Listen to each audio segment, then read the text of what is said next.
Hello and welcome.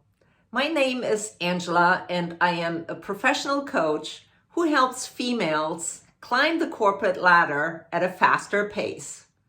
Now, if you happen to be a male, don't worry, stick with me. The career advice that I am about to share is universal and not gender specific.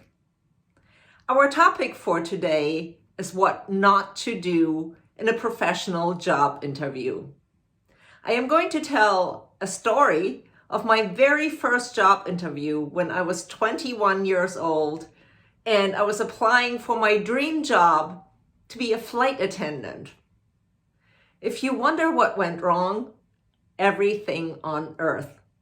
There are 6 takeaway lessons from this interview that I would like to share with you so that when your next job interview is coming up, you can nail it. So I'll share the 6 lessons with you first, and then I will be telling you the juicy details of what happened during that interview. Lesson number 1, don't be late.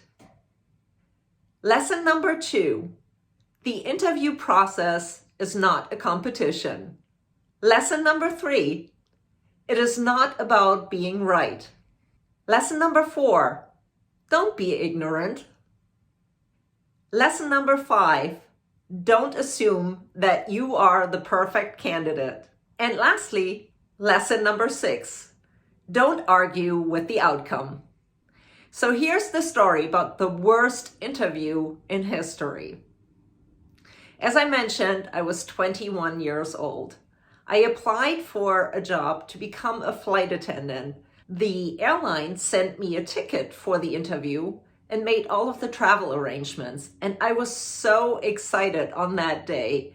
I had a beautiful suit on and I was so ready for the interview. Well, it just so happened that the flight was horribly delayed. And we were circling over the airport and it took me more than 2 hours to get to my destination for a flight that typically would have taken only 50 minutes.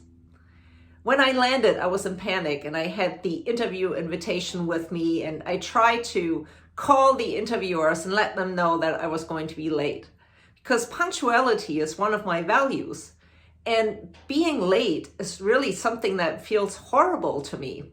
The lesson to be learned here is never be late for an interview. Even if the company that is supposed to hire you is making all of the travel arrangements, make sure that you're leaving an ample amount of time. If flight attendants are late for their flights, flights are delayed, and then no one gets to their destination in time. Lesson number 2, the interview process is not a competition. Of course you have competing candidates and you're not the only one that is going through the process. And yes, you do want to shine. What happened to me was that I was asked to write essays. And given that I am from Germany, this was a foreign language test. I had to write in English about my year as an au pair in France. And then I had to write in French about my 6 weeks vacation to the United States. If you speak foreign languages, you know that this can really mess with your brain. Regardless, I was done first. And I was looking around, observing the other candidates, and I thought to myself, I got this. Well, again, it is not about a competition of the process. It doesn't matter who finishes first. What matters is who is the best fit for the job. A little side note, I also have egg on my face because in that essay, I was asked if I would ever consider living in the United States. And my answer to that question was, never, ever would I consider living in the United States because the social gap is just too big between the rich and the poor. Well, here I am, 25 years later, of living in the United States. Lesson number 3, it is not about being right. The next step in the process was an interview with various different stakeholders. And the questions that I was being asked felt like they were challenging me. So one of the questions that I was asked was, how would I describe the service on my flight on the way to the interview?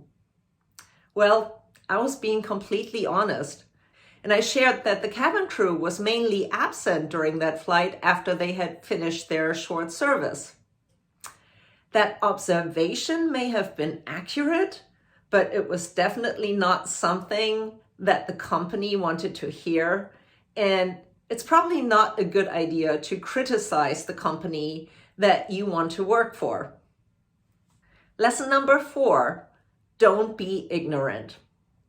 I was asked the question if I had applied for other positions with other airlines. And my answer to that was no, I hadn't, because I thought that this airline was the only one who was training flight attendants. That was not the case. But what it proved was my ignorance. I had not done my homework and had not studied the industry well enough to have a better answer.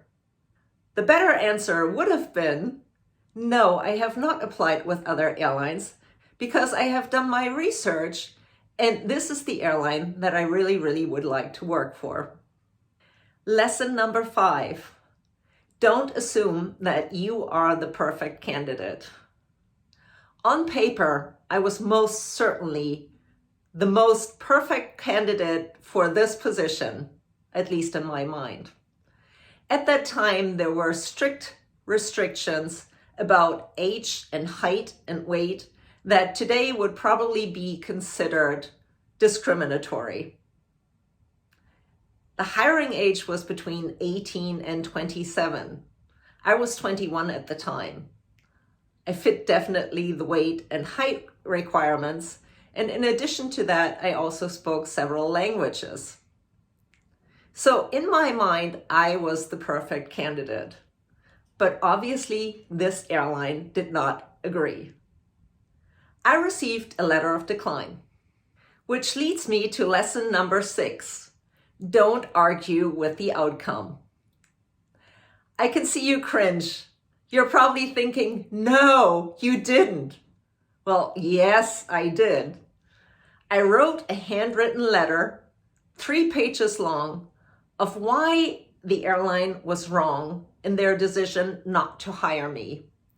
After all, it was not my fault at all that the flight was delayed, that they didn't see all of the assets in me, and that they were wrong about not hiring me.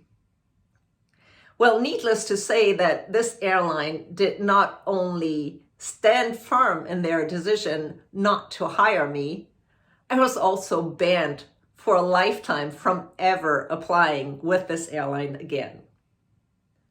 30 years later, I can obviously laugh about this experience in telling the story. I did fulfill my dream in becoming a flight attendant with another airline. The lessons that I described are very common. Although I was 21 and this was my first interview, when I changed tables later on in my career and became an executive who held many interviews with prospective candidates, I saw that these mistakes were made by those candidates. So my advice to you is to not make those mistakes and prepare for your interview. Be yourself, be authentic, be in the moment. Interview your company as much as they're interviewing you. And then make your decision from that perspective of power of whether you are truly a good, energetic fit for the organization. I am curious, what were some of your interview bloopers? Please do share them in the comments section. And if you need help in developing your skills, in reaching your career objectives at a faster pace, please contact me at angela@belladonnacareercoach.com. If you like this video, please hit the like and subscribe button so that we can follow each other on our journey.